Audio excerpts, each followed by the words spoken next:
Hi, everybody. I decided to turn on my video just so you could see who was going to be speaking to you today. I'm Cynthia Peters. I work at World Education, and I'm also an adult ed teacher. And I have been for many years in ESL, ABE, GED, all sorts of different subjects. And I'm really happy to be here with you today to share some information about implicit bias and to think about how what we learn here could impact our teaching and our programs and even the field. So I want to echo what Veronica said. I really hope people will use the chat to ask questions or make comments. I'm going to pause a lot to see what's going on in there. And it just makes it more interactive. So please chime in. And there's a few places where I'll be specifically asking you something. So especially then be ready to chime in if you would. Thank you. I was really struggling to choose between two videos that I wanted to share. And this is the one I decided not to share with you today, but I encourage you all to go check it out. It's a really cool way to notice how our minds get going on a one-way track and we can't get off of it. And so it's a little experiment where this guy tries to get people to figure out what the mathematical rule is to something. And you watch everybody just say the same thing over and over again. They can't get off the track. So I can drop that link into the chat, or it's shared with you on the last slide. So you'll have that link. But the video that I ended up deciding on is this one. And this is just a way to kind of warm us up to start thinking about implicit bias. And I'm going to go over to my browser and share this video. And I want, if some people, I can see some of you, if you don't mind just giving me a thumbs up when I start playing it, that you can hear it okay. All right. Your brain making a mistake in real time. Let me start it from the beginning. Want to catch your brain making a mistake in real time? Take a look at this checkerboard created by vision scientist Edward Adelson. The squares labeled A and B are exactly the same shade of gray. Don't believe me? I don't blame you, I see them as different too. But here's the proof. Simply connect the two with this gray bar, and voila. Suddenly it's obvious. A and B are identical. Here's the strange thing. Remove the bar, and the illusion comes back immediately, just as strong as it was before. We can do this again for the skeptics. Different shades of gray, same shades of gray. Different, same. Our eyes can see that A and B are identical, but our brains fall for it every time, no matter how often you debunk the illusion. Why? Professor Adelson points to two specific details. First, contrast. A looks darker because it's surrounded by lighter colored squares. The opposite is true for B. Second, take a look at the soft edges of this darker section. Our brains see this and think, it's a shadow. We know that objects in shadows look darker than they actually are. So our brains compensate for that by making us actually see B as lighter. Something else to consider. We all know what a checkerboard pattern looks like. So we come into this illusion already expecting A and B to be different. And that could influence what we see. What about expectations we have about people? Which face is darker, the one on the left or the one on the right? Psychologists Daniel Levin and Mahzarin Banaji found that most people, including Mahzarin herself, see the black face as darker than the white face, even though the two faces are the exact same shade of gray. Again, debunking the illusion is simple. Here's an idea from Dan. Just cover up the lower parts of the faces. You'll be left with two foreheads and they'll look exactly the same. The features of the face matter. But in a second study, the researchers showed that you could create this illusion using the same face. People saw a racially ambiguous face labeled black as darker than the same face labeled white. Did you? Think about what this means. We see two faces. They are identical. But we're so used to associating different races with different skin tones that we misperceive a simple physical reality, all because of a single word. That's how powerful our expectations are. Now, when it comes to judging the brightness of objects, the errors seem pretty harmless. But research shows that we also see the exact same action as being less bad if the perpetrator is attractive. We rate the same musician as more masterful if she's described as a natural rather than a hard worker. These illusions are more costly. So what are things we can do to base our decisions in fact rather than fiction? Think back to how we debunked illusions before. We needed to have the two tiles, the two faces, in front of us at the same time to really prove the truth.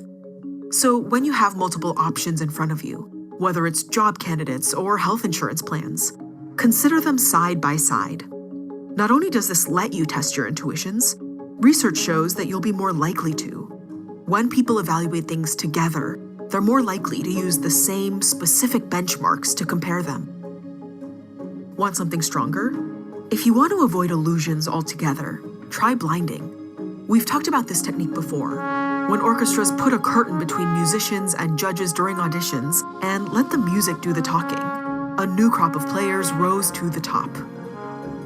Sometimes we perceive more than what meets the eye, but a few tweaks to the process can help outsmart your mind.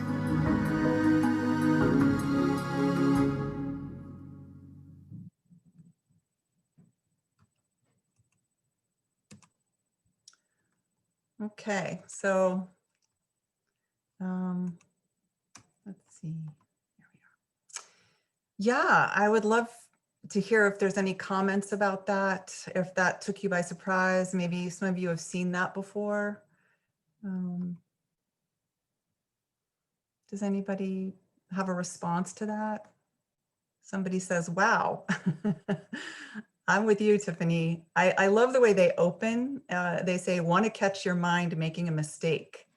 And I love that opening, you know, and I want to go forward when we think about bias with this idea that it's really our mind making a mistake, that it's not a intentional, implicit bias isn't an intentional act of discrimination. It's not even intentional at all. And it doesn't mean that we're bad people. It means that we're hardwired in certain ways, that we have a lot of training, and that when you put those things together, our minds can make mistakes. And then like they say in the video, there's some things we can do to help our minds not make those mistakes. And that's what I want to try to talk about here in this workshop, is exploring how our minds can make mistakes and then what kinds of things we can do to preempt that. So let's go to the next slide. Before I do, I just want to, one good thing about this video is they really do, I thought there was some interesting things about how we have a preconception of what a checkerboard is. So we just assume, of course, A and B have to be different.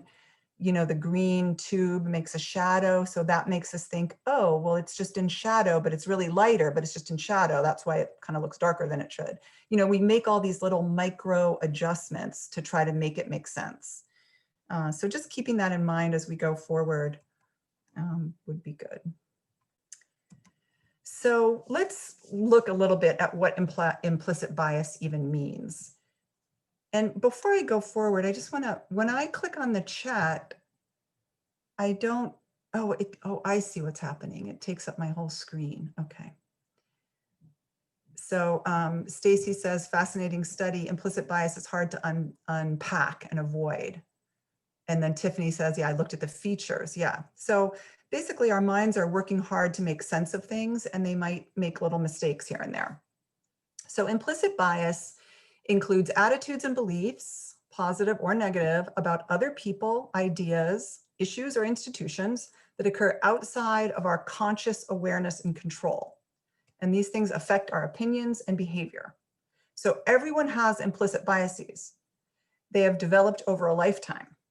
However, people can work to combat and change these biases. So again, I'm just really stressing that if you catch yourself being biased, it doesn't mean that you're bad. You're just human. Everybody has implicit bias. And the interesting challenge that we have ahead of us is to figure out how to unpack it and put up guardrails. You're going to hear me talk about guardrails a little bit. We can put up guardrails against it. There's another important kind of bias that feeds into implicit bias, and that is confirmation bias. And that's the selective collection of evidence that our subconscious, that it is our subconscious tendency to seek and interpret information and other evidence in ways that affirm our existing beliefs, ideas, expectations, and/or hypotheses, and to ignore contradictory evidence. Now, this is incredibly important to understand, especially in this day and age of social media that uses all these algorithms to feed us information that it thinks we want to hear and that we're going to like. So we are getting a constant stream of information that's confirming our already existing biases. So just a good thing to remember and understand about our current environment, or the current, what I call the water we swim in. You know, if you want to push back against your own biases, you might have to work hard to get out of your social media bubble. So another way to explore implicit bias, and we're not going to take the time to do it in this webinar, but I wanted to give you this resource in case you haven't heard of it. A lot of people have heard of it. Millions of people have taken this implicit bias test. It's the Harvard one. Do people know about this? You can go to this website and they have a lot of different possible tests, and around race and around other kinds of ways of identifying people. And it's, you know, I took it and I was, you know, of course, went forward with this kind of arrogance that it wasn't going to prove me to be biased. And of course it did, in all kinds of different ways. And I encourage you to try it. If you're working on bias with your students, it might be a fun thing to try with your students. They have so much data now, and there's critiques of this data. You can explore that if you like. I mean, no kind of test is perfect, but they have millions of people, millions of data points on this, since so many people have taken it. And, you know, overwhelmingly, the data shows that people do tend to be biased.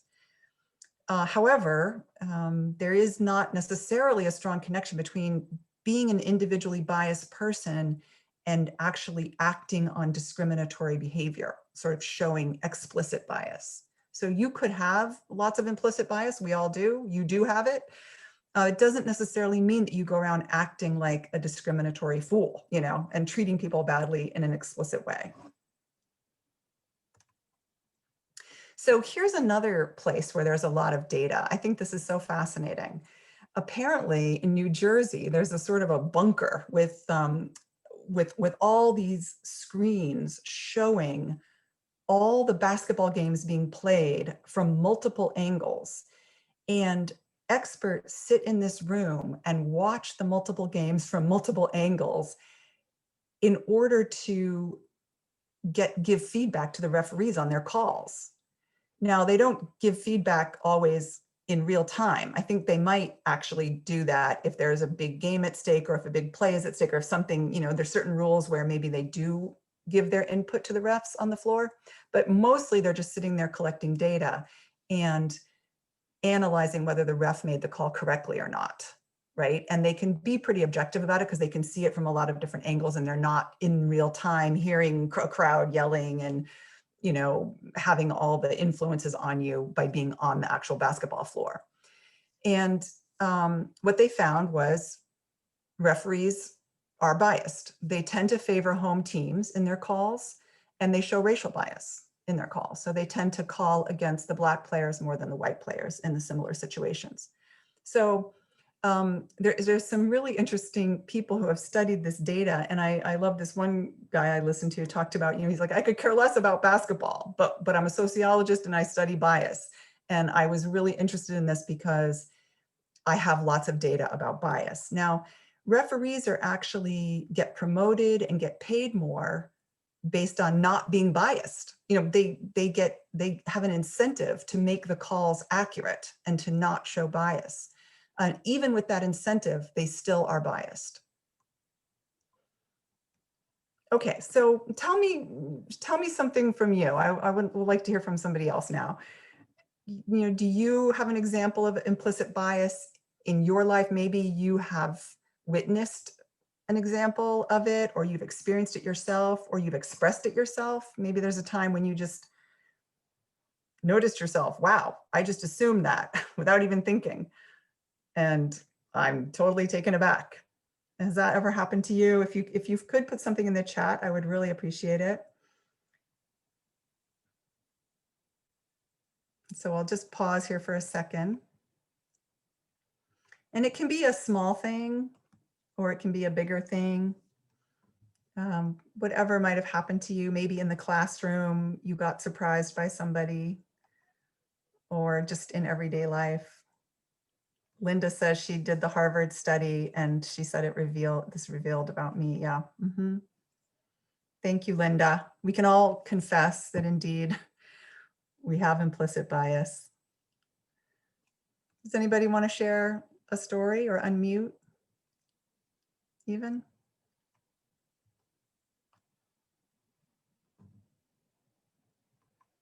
Okay, I don't see any volunteers. Stacy says, I have accidentally tried to communicate in Spanish to students who are not Spanish speakers. Yes. Oh my gosh, that reminds me of something I did in my office. An IT person came to help me with my computer, and his name was Jose. And I assumed that he could speak Spanish, and he couldn't at all.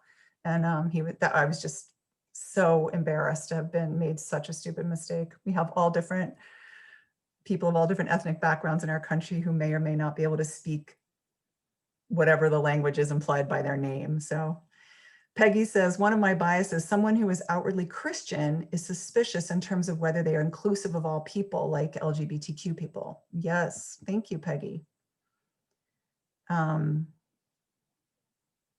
And then Tiffany says, I was told to speak well from a parent of a student. She said she was really shocked by it. I was told I speak well. Oh my gosh, I'm sorry, Tiffany. Wow, that's really shocking. These are the kinds of things that are happening all the time. Peggy says, I'm working on not judging them. Okay, you're referring back to an earlier thing in the chat. Yeah, these little micro and not so micro moments are happening all the time. And it's really good to be aware of them. Kim says, being told I'm different than other Black guys. Wow, okay, because there's really just one kind of Black guy, right? These are the little storehouses of information that we carry around with us from a lifetime of existing in this society and consuming media, consuming religious practices, consuming habits from our families and our communities. Somebody else says, my husband is from Peru and he's a nurse, but when patients meet him, they think he's the janitor. Wow. Also, my neighbors at first thought he was a landscaper because he likes fixing up our front yard. They told me, I'm so lucky my husband is a landscaper. Oh my goodness. And like a white man in the suburbs who's out working in his yard is not mistaken for a landscaper, right? Well, thank you for these. This is really helpful to hear. That really kind of populates our discussion about what implicit bias is.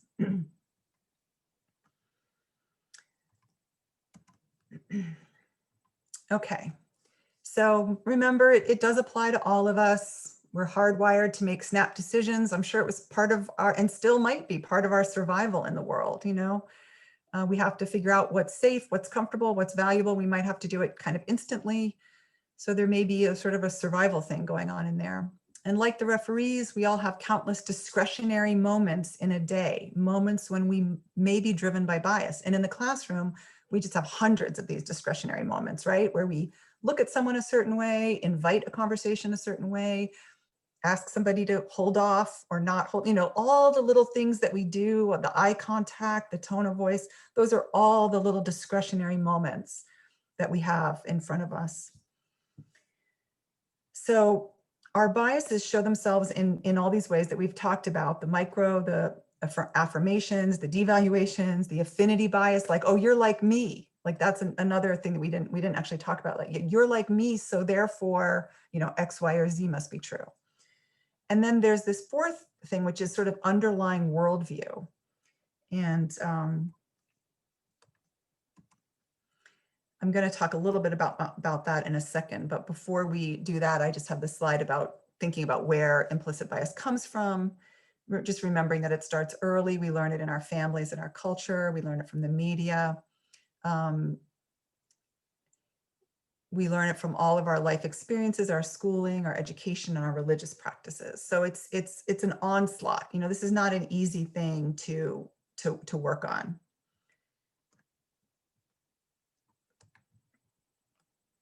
I'm having a little trouble forwarding my slides sometimes, so that's why you might notice a pause.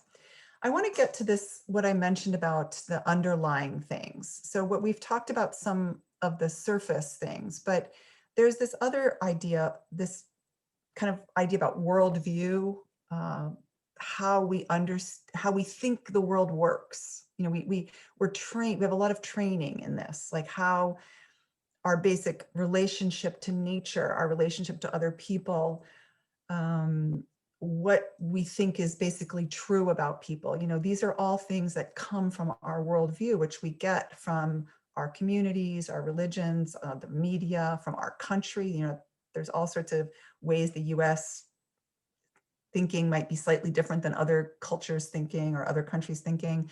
One way this came up for me was when I edited the Indigenous peoples issue of the Change Agent, and I was really immersed in all these contributions coming in from Indigenous people. And I felt like, wow, there is a whole different feeling, a whole different relationship to nature that Indigenous people talk about. And they always seem to be touched down into this idea of having a reciprocal relationship with nature. And it just came out in all kinds of ways. It was like the air, it was just written into how they viewed themselves in the world. And I thought to myself, oh, it's so different from how I view myself in the world and how I've been trained to view myself. You know, I come from much more of a kind of a Western, probably white Western idea about being separate from nature, being better than nature, being smarter than other species and other, you know, than all of nature together, not being in a reciprocal relationship, but being kind of almost against nature, needing to overcome nature. You know, so that's a huge amount of learning that just influences my everyday thinking. And that was just an example of worldview. Do other people have examples of how worldview affects your orientation? So Patricia or Patricia Hernandez, I don't know how you like to pronounce your name. She says that she had a school language specialist compliment her on her English, and she's a native English speaker. It's the name that threw her off. Yes, you had a Hernandez for your last name. And really scary was that she was the school language specialist. Wow, yeah. Even the person who's been trained to try to think about this stuff, you know, is still kind of slipping. So thank you for that. Anybody else want to add anything about this larger idea? Because this becomes even more challenging then to try to affect, you know, not just our individual behavior, but the larger structures that are constantly feeding us information. Let's try this exercise. So let's find the implicit bias. So let's say your students say that they're having money problems, and as their teacher, you conduct a search for financial literacy resources to help them make sense of and address the challenges that they face. You find one source that offers workshops such as tips for managing your money, how to make informed retirement decisions, use Google spreadsheets to make a budget, 3 strategies for saving for college. Is there an implicit bias in this set of workshops?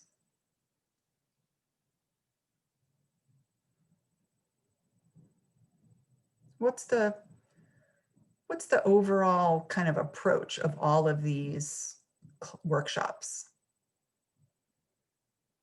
Now you're a teacher, you want your students to have resources. They've asked you for help around their money problems, their financial literacy needs.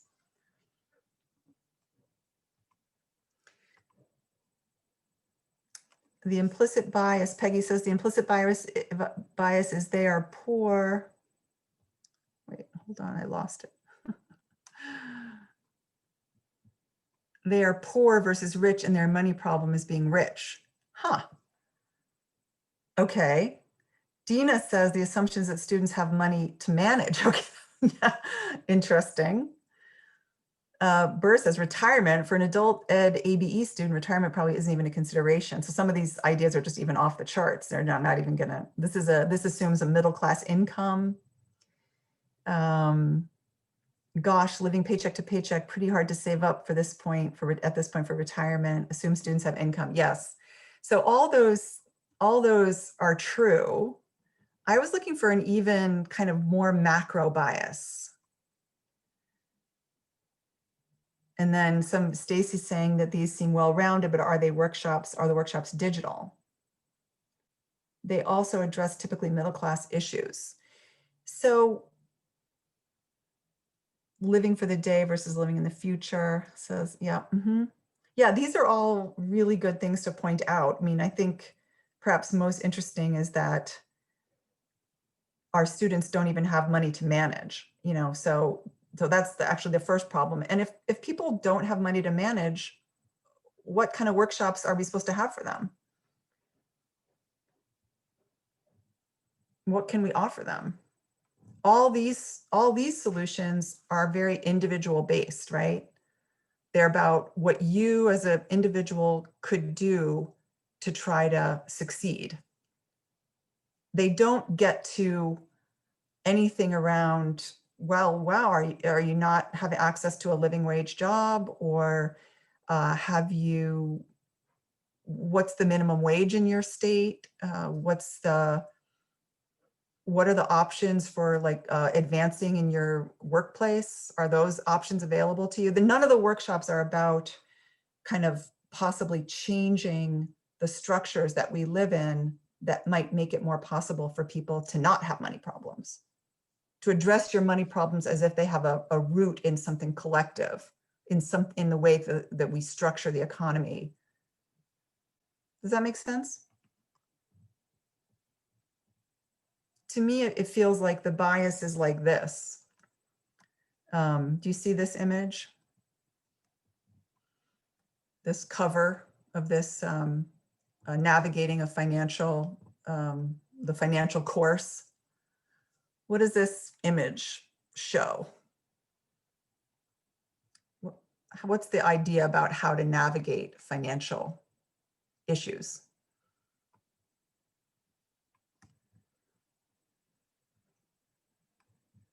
You're kind of alone in a boat, right? What do you notice here? You're alone in a boat. A wave could come up. You try to make it, oh, there's white people, yep, with a lot of money in their bag and a piggy bank. Yep. A big bag of all their money. Yeah. And they're not part of any kind of society. We don't know anything about these people. What are they actually navigating? Are they navigating a job with no career ladder? Are they navigating a low wage? Do they have benefits? What exactly, what is the ocean that they're trying to get through here? You see the lighthouse off in the distance, you see a rocky shore, and it just kind of looks like it's all on them to steer the boat properly. There's no sense that there's structural issues that could affect their navigating this financial course. Does this make sense to people? Are you kind of following where I'm going with this? That the implicit bias here is that if you want financial literacy skills, you're going to think of yourself as a lone actor. You're going to think of it's your responsibility. If you didn't start saving when you were younger, that's your fault. If you don't have a retirement plan, that's your fault. It's on you to get the budget done and to make it work. Somebody says, exactly, there's a big difference when you have the whole community and a large family that you can lean on and share resources with. Yeah, yes, thank you. There's no analysis of the structure. Patricia Hernandez is saying structure is the given. Yes, and so when something is a given, then it's implicit. It's implicit, it's not unpacked. We don't notice it, we don't name it, we can't address it because we haven't surfaced it. And so we stay in the soup of, it's all on me as an individual to navigate the rough oceans and the rocky shores of my financial journey. Now, of course, a lot is up to us individually. We do need to save. We do need a budget. We do need to think about our individual choices, but we also need to open up our gaze and look at how the world works. And, is it set up for success? And what can we do to shift things to make it work better for me, my family, and my community? So yeah, Stacy says the rugged individual approach as opposed to a collective approach. Yeah, this is huge because in the United States, this is a really strong cultural message, right? You can pick yourself up by your bootstraps. As an immigrant, you can come to this country, you can succeed if you just try hard enough. If you don't try hard enough, it's your fault. Or if you don't succeed, it is your fault because you didn't try hard enough. Now, this isn't to discount that trying hard is great. Many people do work hard and make it. That's not to discount that or to discredit that, but it's just to say that in addition to looking at that, we need to also look at the larger structures that might be playing a macro role and having a macro effect on all of us.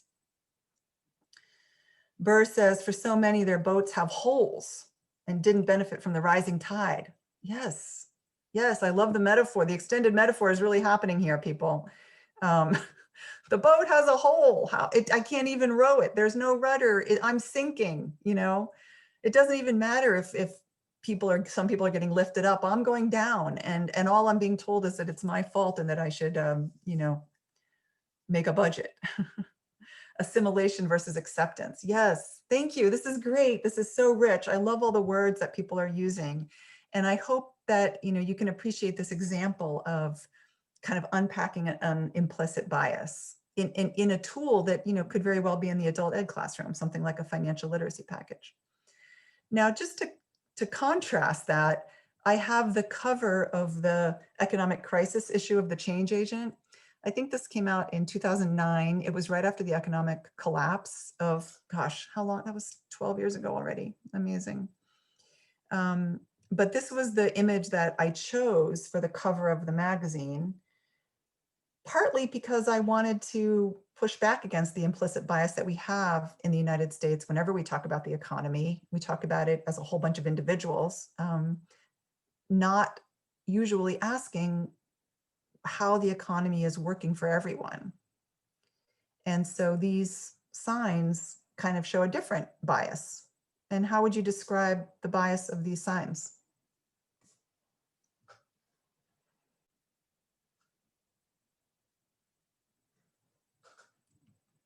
I know you have to both think and then type, so it's a lot to ask.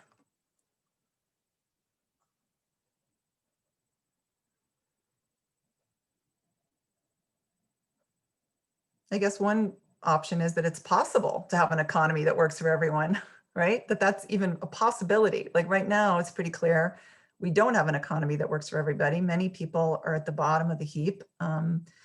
We have a lot of information about the rich getting richer and the poor getting poorer. And, no matter where you fall on any political spectrum or what you think about the US economy, I think probably almost everybody would agree that it's not working for everybody. And so these signs kind of imply that it's possible to have such a thing.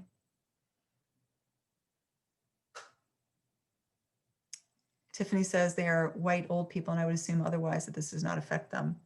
Yeah, many elderly people do suffer from a lot of poverty. Of course, definitely way disproportionately more people of color do than white people, but certainly a lot of white people who are white seniors are quite poor. Stacy says maybe ageism is an issue for these protesters. Yeah, it is. It's true. It's a pretty demographically not diverse group on the cover of the magazine. But Diana says, yes, I would think others may think their economic problems are different than many people. Yeah. Okay, thank you all. So let's see.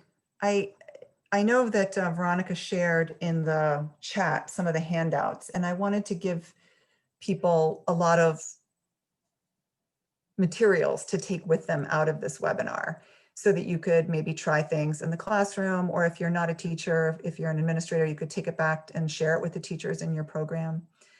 And the two that I have to kind of go with this part of this section that we've been discussing this lesson packet 10, which is called Taking Action at Work. And it's a collection of 7 articles, mostly first-person stories of people speaking up at work for better conditions and against wage theft. And it includes ideas about how to connect with communities, with community efforts that are trying to win better conditions and wages for workers.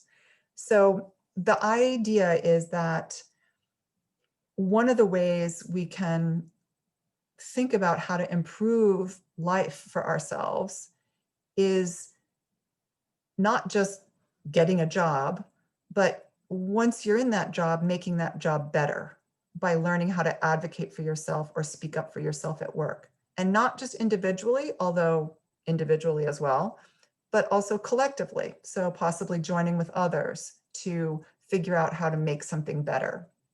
So in this collection, for example, there's a story about a woman who says that in the factory where she works, the lunchroom was filthy dirty, and she just got really tired of it, and she figured out how to make a change. So that's one example of an individual kind of in a micro way standing up for herself at work and making her conditions of work better. And then there's another story about the car washeros, the car wash workers in New York City who were experiencing wage theft, and they joined with an organization to kind of fight to, stop the wage theft. There's stories by undocumented workers as well as documented workers, immigrants as well as non-immigrants, thinking about how to connect with others to shift something about work. And then there's also 2 stories by moms who tell the story about how they stood up for their children, both in kind of school-related situations. And these are really interesting because one of the moms says, she has a disabled son, and the bus that picks up her son and takes him to his day program, she can never depend on this bus. So she can't really go to school. She can't really get a job. She never knows if the bus is going to come. She never knows if the bus is going to come late. She doesn't know if the bus will bring him home or if she'll have to try to find a family member to go pick him up. I mean, it's sort of a terrible bus situation, and it's affecting her whole life. And so it's almost a matter of financial literacy for her to be able to improve her financial situation. She needs to get this bus thing worked out. So she has to advocate for herself and her son's bus situation in order to improve her own life. So that's kind of where advocacy is a part of financial literacy, and would really benefit our students for us to not be caught up in the implicit bias of, financial literacy is just get in your boat with your piggy bank and try to just individually take care of yourself, but maybe actually look outward, think of the places where you can advocate for yourself and your family and your community. And that's another piece of financial literacy. Is that making sense?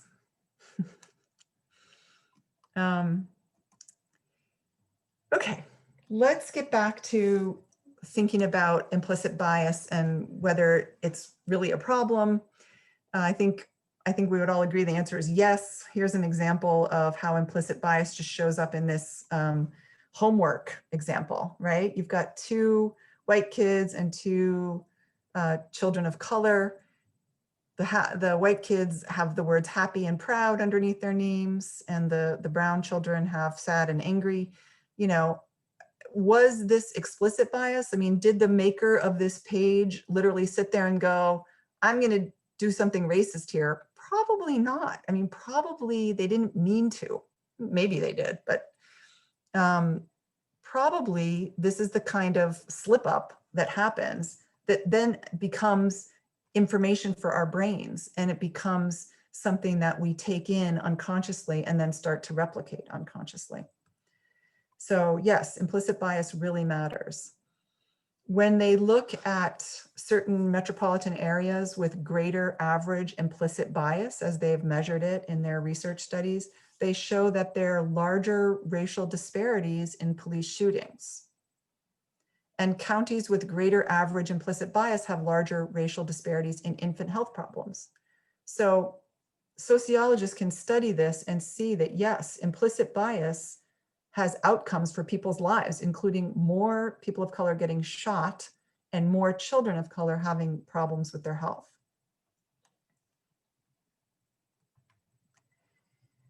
Also, bias yields racial disparities in expectations. So studies show that non-Black teachers of Black students have significantly lower expectations than do their Black teachers. These effects are larger for Black male students and for math teachers. So yes, it's affecting wholesale, our Black children growing up in these with teachers who have implicit bias. It's affecting them in a wholesale way. White male names get more responses. Many of you have probably heard about this study where people found that, okay, well, there was one with resumes where if a resume has a white sounding name, it's more likely to get responded to. This is a field experiment conducted by people in adult ed, and they found that instructors of online courses were nearly twice as likely to respond to discussion forum comments placed by students who were randomly assigned white male names. So of course, there's no such thing as a white male name, but we read names a certain way, like Patricia Hernandez was read as speaking Spanish, and she doesn't speak Spanish. So same with names. We read names as having certain meaning. And so if you have a Black sounding name or a Latino sounding name, you weren't as likely to get responded to in a forum as if you had a white name. How about stereotype threat? This is another way that implicit bias really affects people. Studies show that just the fear of being stereotyped will cause students to de-identify with the school or the field of study, and it will lower test takers' scores. So if you're a girl in a math class dominated by boys, just the fear of being stereotyped as a girl who's not good at math or science or something, that's going to make you score lower on tests. Does anybody feel like they have any examples of stereotype bias in their lives? Where maybe, somebody might react angrily to something and you might think, well, wait, that's kind of out of proportion or something. But the trouble is that people who are accustomed to being stereotyped are so used to having that used against them that they're constantly alerted to that it might happen again. And so it creates this negative feedback loop. And that's a real problem for our students. And it's something that we have to watch out for. People come in sometimes angry, defensive, because they are so used to being treated a certain way in school. They just assume you're going to treat them that way too. Even if you're very much not treating them that way, it doesn't matter. So you get locked into a little kind of, you lock horns. Has that ever happened to anybody in their class, or does anybody want to share an example of that? I'm just checking the chat to see. Okay, I see some comments. Yes, about the names. Stacy says, I was told by my junior high counselor that girls aren't good at advanced math, so I did not take advanced algebra. Oh my God, Stacy, I'm so sorry to hear that. And multiply that by millions, right? And we see how, people get squashed. People automatically assume students who are in adult education are at the bottom. Thank you, Tiffany. Thank you for reminding us of that. And, yeah, so we should check ourselves. I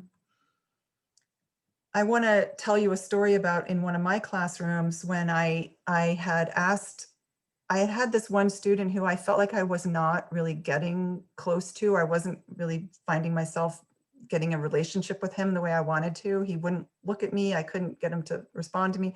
And anyway, I was working on it. And at one point I asked my class to get into small groups to do a little project together. And he stood up and he said, and he pointed at me kind of aggressively. And he said, you know what? I don't like you very much. And it really took me aback. I felt so mad and upset and criticized and of course hurt. And all my authoritarian kind of teacher lady stuff came up, and I felt like pointing at the door and saying, well, you know what? You don't have to be here then. There's the door and you can leave if you want, if that's how you're going to talk to me. That's what I wanted to say. I managed to check myself. I managed to try to slow down. And instead, what I asked him was, why did you pick right now to tell me that? Because I had just asked people to get into small groups. And it was really, I was so glad that I could ask that question. I could calm down my ego a little bit and my feeling criticized and just get him to say what was going on.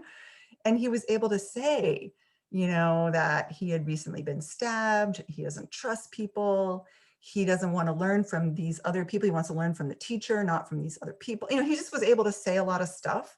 And it was really helpful. It broke the ice completely. And the other students were able to say to him, hey, it's okay. Wow, I'm so sorry you got stabbed. What happened? And then they got to like talk about that. And I just feel like everything broke open in that moment, So sometimes if you can pause and try to unlock the horns that have joined together and just try to investigate what's going on and show curiosity about why something's happening.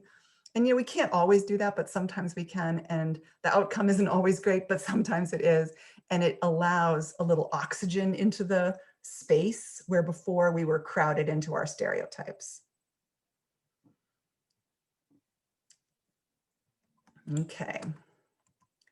So I've already started talking about what we can do. And one of the things is slowing down and just developing your awareness. And so remember the referees, that this has an interesting end to the story, or it's not really the end because it's not over, but so the study was published first in May 2007, and it was sort of an academic study. Nobody really paid attention to it at first. And according to the sociologist who studied the referee data, the referees just continued doing their regular amounts of bias. But then the media picked up on this somehow, and it just became a big, huge media splash. And so the referees found out about it, and their behavior changed. Their awareness was raised. They were kind of schooled in how it happened, and it started to change and shift. Now, it would be really interesting to find out what has happened now. Over time, this study has kind of fallen away from people's minds. It's not on their radar anymore. There's a new crop of referees coming up. They're not even aware of this. It could be that the bias has snuck back in, I don't know. But it's pretty interesting that when there was a big, huge amount of media attention to the referees being biased, it really changed their actions. They double checked themselves. So it's positive. Like, it means that we really can shift things. So for us, what this looks like is we can build our own self-awareness just as individuals. We can examine our biases so they can shift it, try to move them from unconscious to conscious. Because when they're unconscious, we don't even access them. We can get them up to the conscious level. We can start to try to address them. We can do this by taking the implicit bias tests and just testing ourselves and seeing it.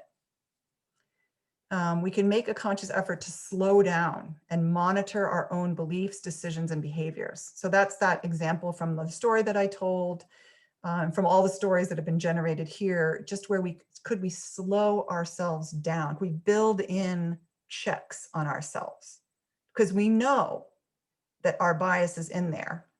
And so we have to assume it's going to come flying out. So can we put in a filter?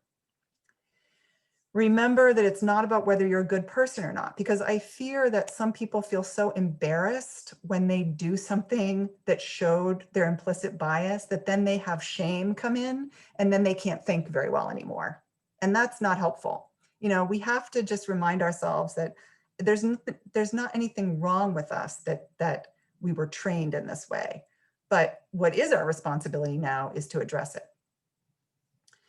So yes, we need to shift away from blame and shift towards trying to affect the structures that we're in, the environments that we're in, and our own access to time and resources to make things change. And one of the ways we can do this is we can invite feedback.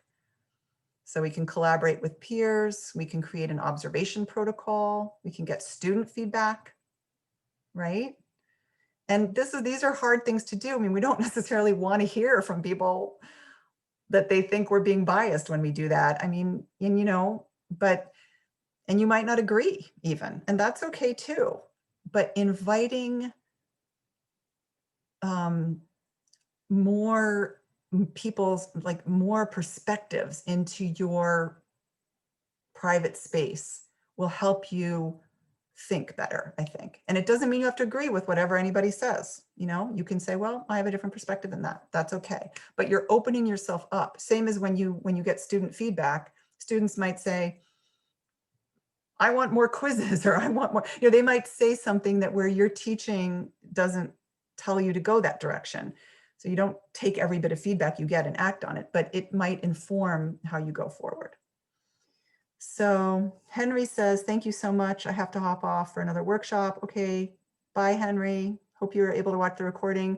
Tiffany says, the problem has always been that there just has not been, it's always been there, but it just hasn't been exposed until now. And the question is, why now is it important and why was not before, like the ref situation? Good question, Tiffany. Yeah, I wish I had an answer, and I honestly don't. I think that, honestly, what I think is happening historically right now is that because of the uprising in defense of Black lives, which happened in a big way over the summer, and then of course it's been going on for centuries in this country. People have had to fight hard to defend Black lives. But in the recent history, there have been specific uprising against police violence, and Black Lives Matter has emerged. And what I notice happening in adult ed is people are suddenly kind of going, gee, we should be figuring out how to talk about this in our classrooms and in our programs and amongst ourselves. We should be looking at how adult ed might be replicating racism, racist practices, not intentionally, but we should be investigating this. Also, it's a major current events moment in our country. To understand what is happening in this country, we should be trying to figure out how to talk about it. And so I think that there's been a lot of interest in where are the materials for teaching about this and thinking about this. And so even though it's always, it feels a little bit like too little, too late, it's always like, okay, well, at least it's now, and we can try to get on board now. Good question. Thank you for asking it. Peggy says, I think it's been important to many, and now there's a critical mass thanks to BLM. Yeah, exactly. So noticing that the courage of grassroots movements to make something sharp, where you can't be ignored anymore, right? That works. It's pointy, it's sharp, it prods us to change and to take action and to change our behavior. So people might be critical of Black Lives Matter for certain things, or critical of how protests happen, and that's open for debate and open for discussion. But the thing that we can't, that is definitely true, is that when these uprisings happen, they get attention and they cause people to start looking at things and shifting. And then Ute, I don't know, I'm sorry if I'm pronouncing your name wrong, says that she thinks it's because the killings are now being streamed and videotaped. Yeah, definitely. With social media, I mean, it's not like this suddenly started happening recently. It's been happening all along, but the access to the fact that it's shared by social media makes it instantly available to everybody. And then Stacy says, hopefully we won't lose this momentum. I totally agree. Yeah, I mean, we're just, that's the trick, right? Is that we don't just do our kind of token nod about it, but we kind of keep on. Okay, and I realize I'm kind of skipping some people's comments. It's really not because I meant to skip anybody. I'm just trying my hardest to keep up with all the little comments. So thank you. Keep at it. And if I skipped something, put it in again, because I want to hear from you, but I also want to make my way through all these slides. Okay, so this is individually what we can do. And you know me, I'm not all about just individuals. I'm also thinking about us as teachers and also our programs and the field. So I want to get to those levels as well, because I sincerely believe that no matter how hard we all work on ourselves, we need to change the structures that we exist in as well, because it's not enough to just individually be an unbiased person. Okay, that's not going to change at the level that we need change to happen. Of course, we need to work on ourselves too. I'm not saying we don't, but I'm saying we have to do both and. So as teachers, what can we do? Monitor your practice. So think about those kinds of little discretionary moments that I was talking about before. When do you ask your students for evidence? You know, somebody says something and you kind of already agree with it. So you go, oh, you know, you just agree. Whereas somebody says something you don't agree with, and then you're like, oh, what's your evidence for that? You know, that's just a little tiny micro thing that, you know, kind of communicates something. How do you word your questions? Do the materials that you use, do they reinforce or interrupt bias? Now, we are maxed out teachers. We do not have a lot of prep time. We are scrambling to make things work with the distance classroom. Believe me, I know how it is. Sometimes you grab the thing that's closest to you or the thing that you know will work, but it might be reinforcing bias. You know, maybe there could be other materials that interrupt bias. And it's not even that you're explicitly bringing it in to talk about race. You're just bringing it in because it's a story about an African-American person working in the sciences. You're not talking about racism at all, but by bringing in a story that interrupts people's bias about African-American people, you're contributing to disrupting implicit bias. Consider your own worldview and the dominant worldview. So many materials in education reinforce the dominant worldview. And in the US, that's a lot about individualism, bootstrapism, competition. This is the way the world works. You can't really do anything about it. Yet we just talked about, we actually can do a lot. And we've seen Black Lives Matter has done a lot to change things in our society and how we talk about things. So just consider all those things. Study in class, you could actually study bias. Wouldn't that be cool? It would get you into a lot of complexity with your students. They could take some of these little tests that are very visual and includes a digital literacy component because you're taking them online. Help your students build their listening skills so they listen to each other more. Don't conflate explicit bias with implicit bias. You know, that's important to remember. And develop lessons that surface the underlying worldview. So, you know, that is really important, like being able to, you know, find materials that help you do these things. And I think that the change agent is a really good source of these kinds of materials, which is why I kind of have been sharing a lot of them with you, and I have more to share. So here's another moment where I want to get your minds here. Here's two divergent opinions, but they have a similar implicit bias. And I want you to tell me what that implicit bias is. The first opinion is, immigrants take our jobs and lower our wages. Okay, have you heard this one before? Opinion two, immigrants are good for our economy and they do the jobs nobody else wants to do. Our food would be unaffordable if it weren't for immigrant labor. Heard that? So these are sort of like the anti-immigrant and the pro-immigrant. You know, the first one is sort of the anti-immigrant, like get them out of our country, they're stealing our jobs. The other one is, oh no, they're good for our economy. What's the implicit bias here? For both of them, actually.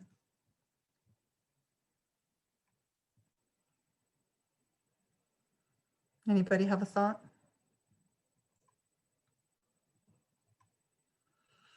They are uneducated and can only do certain jobs. Yeah, Diana, thank you. Yeah, that's part of it. All immigrants are doing these kinds of low-wage jobs that nobody else wants. Yeah, that immigrants are here to take low-wage jobs. Yeah, that's the first. That's what they're here for. Like, oh yeah, like that's what they thought to themselves. I know. Let me leave my home and my community and my country and endanger myself to a great degree to get to this other place where I'll work at a low-wage job. Like that's what they came here for. Probably not. That all immigrants are undocumented, right? That could be. We are sustaining our country on the backs of others. Yeah, and yeah. And I have another thought too, which is that, like, this is the question: are they stealing our jobs or not? You know, that's the implicit bias here, is that like, that's how immigrants matter or don't matter. And what about the idea that they're human beings, you know, who have many different reasons for coming here and have value just because inherent value because they're human. It's not just a matter of, do they make our food cheaper or do they take our jobs away? That's not the only way they contribute value to us. They contribute value just because they bring their human qualities into our community. So this is a really good implicit bias to unpack if you can. And one way to unpack it would be to try out some of these articles that I want to share with you. These are from The Change Agent. And, you know, The Change Agent, for those who don't know, it's a magazine written by and for adult learners. So the articles that we have in the magazine are almost all by learners themselves. And so it's a great chance to disrupt some stereotypes because you get to hear from people themselves. Here's two stories. One is this beautiful story written at a level 3, so very accessible level, a beginner type level. She tells the story of leaving her son and daughter behind when she came to the US. And after several years, she describes how she was able to bring her son.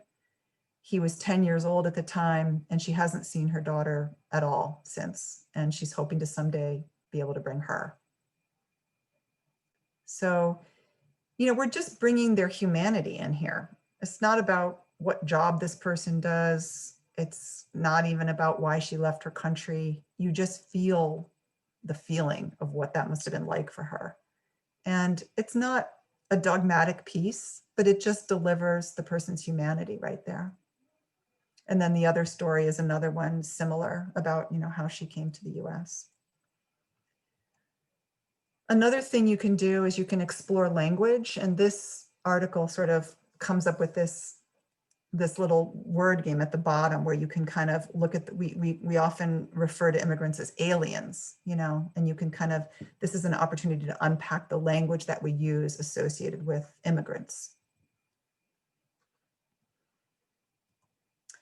And then it's also would be good to bring in voices of non-immigrants. And I have, you know, these two stories by one person, the person on the left, Carl Barnes. He talks about how immigration is great for his community. He talks about how my immigrants in my neighborhood, they're really good neighbors, you know. They're interesting and wonderful people, and they pay taxes, and they bring interesting and new different restaurants and different types of food into my community. And some of them come to my church, and I find, you know, and he just, you know, it's nothing about like, what are they contributing in terms of their work?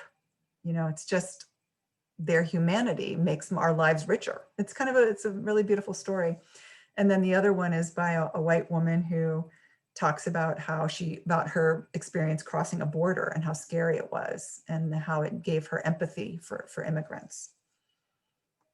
So, and then these stories are from our pandemic issue, which is the current issue of The Change Agent. And they're just really beautiful, touching, profound stories. Some of the writers here are undocumented, some aren't, but they talk about what it's been like for them surviving the pandemic. You know, a farm worker who picks fruit, somebody who works in a senior home where there was a huge outbreak of COVID. Somebody else reflecting on, you know, they can't get unemployment, they can't get the stimulus check. You know, her children are citizens, but she's not, but her children are suffering. You know, there's just a lot to chew on here, you know, and you just get to see what more about immigrants' lives rather than what you see in the media. And really every issue of The Change Agent, whether we're talking about hair or play or math or career pathways, you know, they all have stories by immigrant learners. And so, and by diverse learners of all kinds. And so by using materials like this, you could be interrupting bias just because you're letting them tell their story in their own words. Okay, so then another lesson packet that's available to you is this reading partners packet, and it's an opportunity. The whole packet is like basically the setup is that English language learners and people from receiving communities, so people who aren't immigrants here, engage in a dialogue about work, health, schooling, and parenting. And it includes a collection of 8 articles. So I really recommend that packet if you're looking for something to bring into your classroom that would kind of address some of the things we're talking about. There's something for you right there. And then the pandemic work articles, that's a collection of 10 articles that take both a micro and a macro perspective about showing agency at work and being frontline workers. This is a really important moment right now for our students, many of whom are frontline workers. Are they able to stand up for themselves, to have the proper gear? Are they being paid? You know, what is the future of work going forward with this? How is the pandemic affecting work? You know, and how will that affect our students? So these kinds of things are available through that collection of articles, which you have in your handouts. Okay, so let's move on to thinking a little bit more on a macro level about what our programs can do to address implicit bias. Well, I like this image of building guardrails. A lot of the strategies, and this is a quote from a recent news article, she says a lot of the strategies to address implicit bias revolve around how to give yourself more time to think and how to put guardrails on how you judge other people so that you're less likely to act on your biases. And this idea of an external structure so that you're not just constantly, you know, on your own here. So what can programs do? Or what are some examples of guardrails? Well, I think programs could do a lot to support teachers and administrators to pause. So, I mean, building in more time to reflect on your lessons, to get input on your lessons, to plan your lessons. Could you engineer a program-wide template for making lesson plans that has a query in it about how does this lesson address bias? You know, and it doesn't mean that every lesson has to address bias, but you know, why we make lesson plan templates for ourselves is so that we give ourselves a way to check, okay, am I addressing standards? Am I thinking about the materials? Do I have a plan? You know, one of the questions to yourself could be, is there a way? And then it might just build in a pause where you might go, maybe this other choice of materials would be better than the choice I had first landed on. So the program can really support teachers, you know, just flooding the program with anti-bias perspective materials. You know, they are out there. You have to find them, buy them, purchase them, make them available to your teachers. Don't think of your teachers. Don't sort of say to your teachers, start working on your bias, but like, here's some supports we can give you. Here's materials that will help you. You could integrate addressing bias into your evaluation rubrics. I don't know how you all get evaluated as teachers, if you have somebody come and observe you, or if you write a self-evaluation, or if there's a rubric, but why not include into that rubric a question about how you are addressing bias? So if you look back over your year, you could say, wow, this last year, you know, I really did a lot in my classroom around bias, you know, and these are the things I did. And I noticed that I really upped my game there, you know, and then you could, knowing that that's part of your checks and balances, you know. In the orientation, the program could make sure that it's sort of fostering feelings of connection to the program. One strategy is that, you know, you could consider paying former students or even current students to support new students, especially with technology. And making this a paid gig can really develops the seriousness of the gig. It's something that then a student could put on their resume. And you're just building in more perspective and building in more possibilities of keeping students, especially now with the distance learning being really hard for people, the tech challenges. If somebody had a buddy, you know, that could really make a difference in them being able to stay. and definitely paying special attention to digital skills for online learning. We're going to be doing, I think our third webinar, I'm going to be doing 3 webinars, and our third webinar is going to be really digging in more into program strategies for addressing equity. And so I'm going to be having a lot more content in that third webinar. But for here, I just wanted to touch on a few of these ideas. And of course, one of them is hiring and pay. And does your pay structure, what about your hours? You know, do they invite diversity in staff? Or are you only, I mean, in adult ed, so many, I'm not sure what it's like in California, but so many teachers are retired K-12 teachers. They don't need to work full time. They're okay working part-time. They don't need the benefits. You know, they're not raising kids anymore. Are we really, is the field open and available, paying living wage salaries and inviting a diversity of staff? And that is something that actually is partly a question for our field, not just for the programs. And then also a program can gradually change the water we swim in. So not just putting up the guardrails, but changing the culture of the place. So race and cognition factors such as implicit bias can operate in conjunction with structural racialization. Together, these two powerful forces create barriers that impede access to opportunity across many critical life domains, such as housing, education, health, and criminal justice. So, you know, again, programs need to be thinking about addressing the structural obstacles that students face. And I'm sure many of your programs are already doing this, and maybe we just need to kind of figure out how to do it more, and that this is a challenge for our field.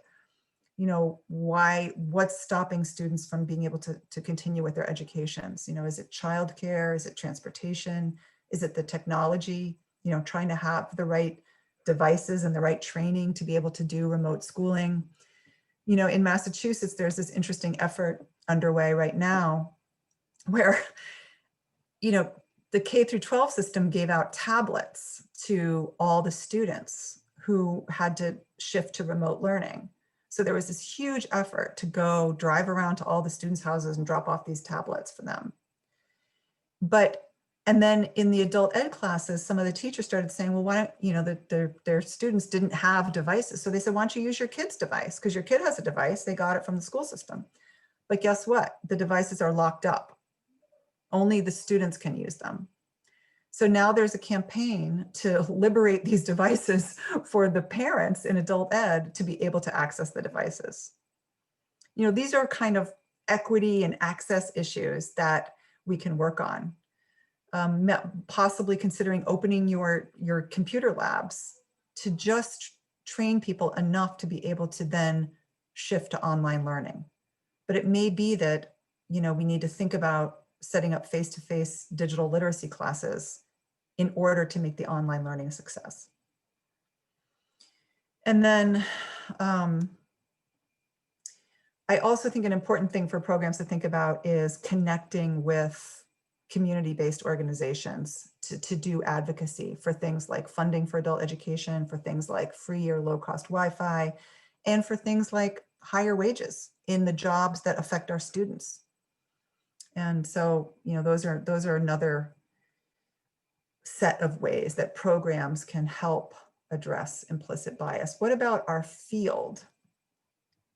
Okay, hold on, I'm going to check the chat. I feel like a lot has been said and I've missed a lot of it. I see some people have to go, but they're saying thank you. Tiffany says, preach, Cynthia. Thanks for the shout out, Tiffany. Usha says the Massachusetts example is true in California too. So that's an example of something that programs could advocate for, right? Why should these devices not be available to the parents of the children and these parents are in adult ed classes and they don't have devices? So let's get them on their kids' devices at night if the kids don't need them anymore. Wouldn't that be a fair thing to advocate for? So yeah, looking for those opportunities. And then just quickly, what about the field? Well, there's so much that our field could and should be doing. But I'm just going to touch on a few things here. One thing is we really need to think about how funding sources affect our teaching. You know, there's the saying that what is measured is what we teach. So if all the things that we have to measure force us to teach a certain way, how are we going to teach about these other things that we've identified really matter, you know? And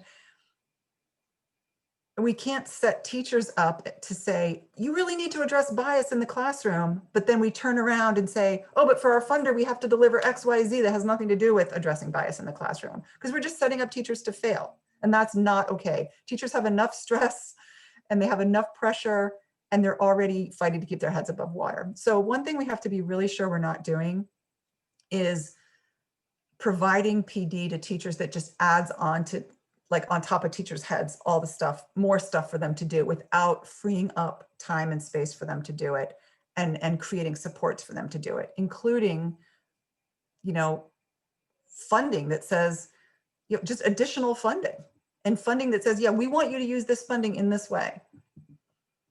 And then also we need to sort of think critically about whose needs we are meeting. This comes back around to work a lot, because a lot of what we're doing in adult ed is we're doing workforce preparation, right? We're getting people ready. People come to adult ed, they want better jobs, you know, and we want to support them to get better jobs.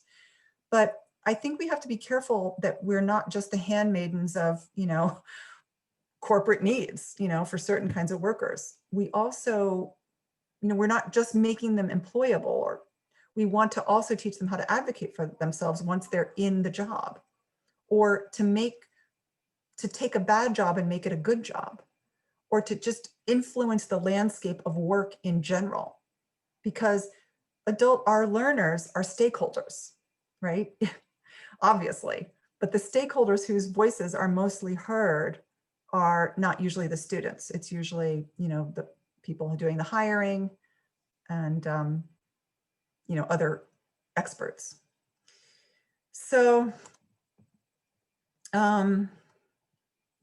we've covered lots of stuff here, and I would love to see, we're closing in on the finish line. I'd like to see if you have any questions. Diana says, we were sharing good reading about our student experiences too. And Usha says, in our school, we are engaging in monthly PD, history of racism, and how progress has been checkered. The PD is driven by staff and not admin. Cool, great.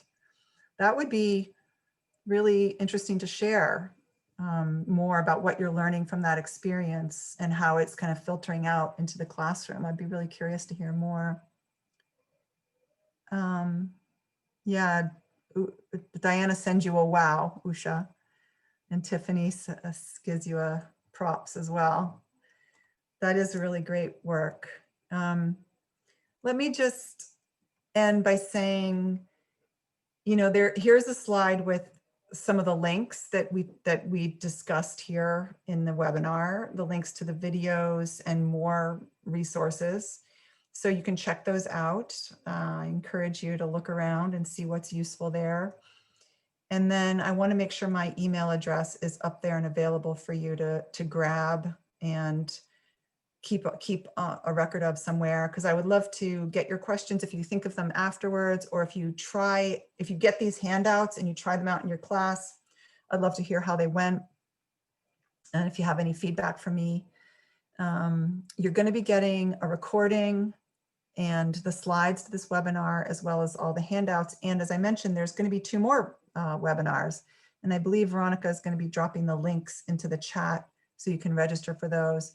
One webinar is going to be on classroom resources for teaching about equity. Okay, and I'm going to be co-presenting with a teacher from Massachusetts, and we're going to be sharing some really specific and concrete classroom strategies for how to teach about equity. And then the third workshop is about programs and digging in more deeply for what programs can do to address equity. This is extremely important because it has a very big digital literacy component and digital access component. That's a big part of the equity, as well as, you know, many other features. So Veronica's putting in the dates of the webinars and registration links. So check those out and come back and join us for another round. And meanwhile, let me hear, we have a few more minutes, and I know Veronica has some closeout to do. She has an evaluation for you to take and things like that. But before we get to that, do you have any final questions or comments or concerns about anything that I've said?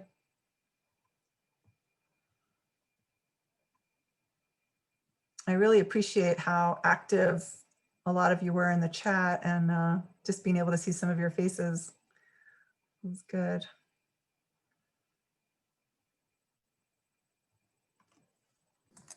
Okay. Mandalee is reminding us about the recording being available. So if you have a colleague that you'd like to share this with, you can point them to the recording. And please do take all the handouts and make copies of them and share them, email them to all your colleagues, and try them out. Usha, is that your name? The one who is doing the PD, take them to your PD maybe and try sharing them there and seeing what people think about them as classroom resources there. Tiffany says, thank you, this was great. I appreciate you, Cynthia, Veronica, and my other adult ed partners. Yay, thanks, Tiffany. Thanks for being here today and for sharing what you shared and for just being so present. I can see how present you've been. Oh, Usha says she's going to share them. Great. Thank you, Usha. All right. I think I should turn it over to Veronica to close us out. I actually am going to, I would normally kind of keep hanging around to see if any questions come up, but I actually have another commitment right on the heels of this commitment. So I'm going to take a sip of water and shift to my next thing and let Veronica close you all out, and just appreciate you all so much for the work that you do in California and for being here today and sharing this time with us. Bye. Right. Thank you, Cynthia. And thank you to everyone who participated in today's webinar and engaged, especially for those who were brave enough to engage in the chat. We definitely appreciate all of your comments. I've been monitoring them. I did see one that we definitely want to name the fact that the world is experiencing racial and social unrest. And, you know, this is a pivotal moment for us. And I know I saw something in the chat about making sure that this is not a conversation that just happens now and then we kind of forget about it and go on with our day to day. And I just want to let everyone know that no, we are making sure that we keep this conversation going and that it will not be a one and done type of thing. And then we move on to the next agenda item. So, you know, we will take time and we will plan strategically and thoughtfully to make sure that we are providing access to professional development opportunities that will definitely serve everyone in their adult ed programs, and that we don't rush to do anything, but that we are actively planning and it is coming. So just wanted to make sure I pointed that out. And my colleague Mandalee has posted in the chat the URL of the recording as well as the materials will be located. So definitely be sure to access them at another time. All of the recordings from the equity strand from the CAP Summit 2020 are on the VFairs platform. So if you did not get a chance to access some of the sessions, the recordings are there as well as the materials that were shared. So definitely be sure to access those. As Cynthia mentioned, she will be back with us on December 3rd and December 16th for our next two sessions regarding advancing equity. So if you haven't registered, please be sure to register for those upcoming webinars. And again, like I said, we are definitely digesting everything that we learned from the summit and moving forward, and that we are strategically planning additional topics and professional learning opportunities around the program strand equity. And I see Usha, she said, keep the conversation going. If I might suggest, could we consider PD on bridging and talking to colleagues who do not share our worldview? Absolutely. And that's another opportunity I want to invite everyone who's still here, and we'll definitely put communication out to the field. If there are topics that you know will specifically serve the adult ed field, please be sure to share them with TAP. Send an email to tap@caladulted.org, and we will take all of your suggestions into consideration as we are planning. We want to make sure that, again, we are providing professional development opportunities that will serve you all and will not be something that, you know, is not meaningful. So if you have suggestions, please be sure to share them. And again, we are working and forming a team that will help us plan our professional development opportunities, so there is more to come. You will receive an evaluation. Please be sure to complete the evaluation and let TAP know, as well as Cynthia, know what you thought about today's session. And then it's also another opportunity for you to provide input on professional learning opportunities that will serve you in your adult education program. So thank you all very much for your time and your participation this afternoon, and we look forward to hearing from you soon. Take care and have a great rest of the day.